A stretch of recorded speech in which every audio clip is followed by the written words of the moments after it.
cak kemah makan pun igak kepela ni. Duk mana kat lelaki aku ni? Oh. Duk apa situ? Ya, dok. Bi duk igak kepela nak buat makan malam ni. Buat makan. Oh, cau KKP lah duk nak benda ni. Buat apa?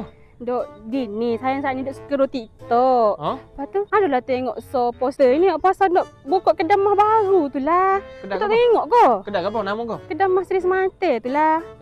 Cak kemah makan pun igak kepela ni. Oh, aduh, marilah kita pergi beli. Mahal, mah. Kita nikah dia tak aja lagi beli mah kau sayang. Itu je beli cicing masa nak nikah tu je. Tu mujur beli.